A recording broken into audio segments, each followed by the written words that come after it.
There's a process that all people have to go through, and it defines how people interact with each other.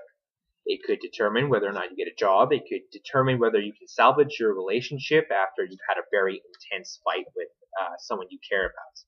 And I'm talking about the art of negotiation. It may not sound that important, but at its purest form, negotiation is the ability for someone to reach an agreement with another party on a specific issue. It's a very useful skill, and it can be applied in many different ways in many different settings. The purpose of my presentation is to outline 3 ways that effective negotiation strategies, as put forth in the book titled Getting to Yes, is usable in different settings. I'm going to start off by talking about how negotiation can be used in business management.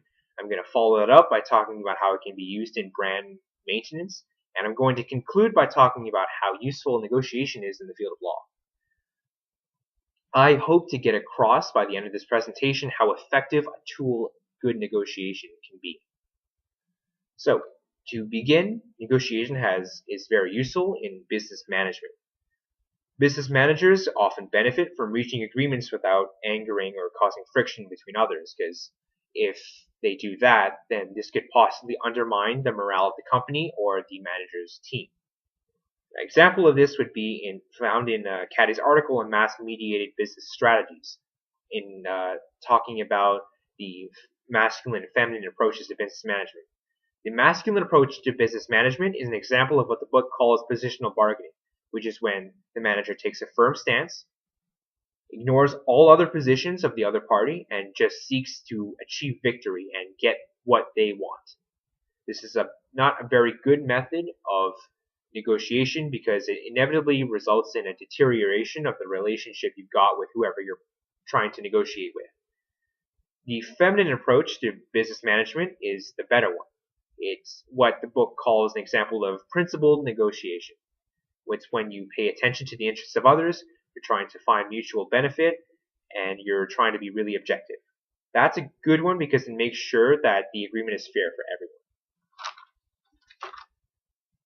Business management isn't the only way to use the principles of negotiation. You can also apply it to brand maintenance, which is when you market your brand as a company to change or maintain the influence of a brand. You can do this in one of 2 ways. You can do this in 2 main ways: association with other companies who have similar values to that of your brand, or developing brand awareness from within the company itself. Negotiation is useful for both of these.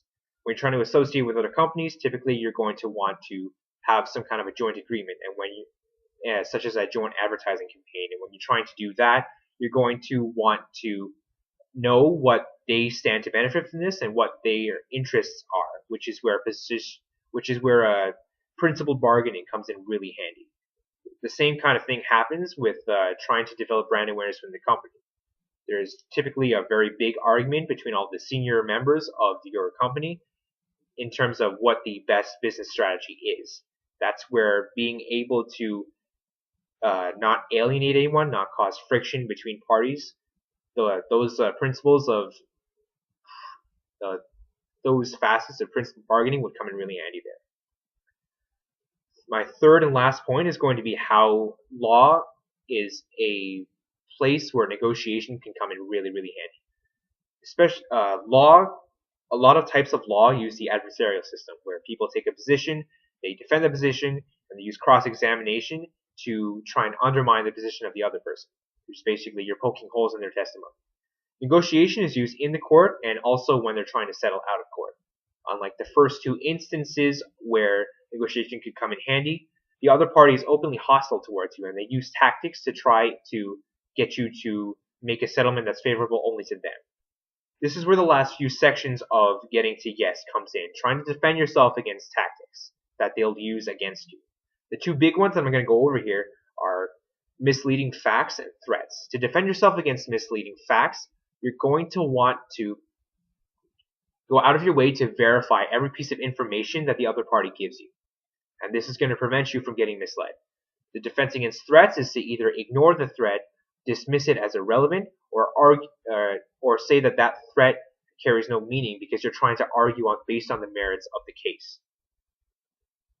In short, in conclusion, using negotiation in law lets you know, and it shows that a very important part of a negotiation is responding to pressure without ever having to give into it.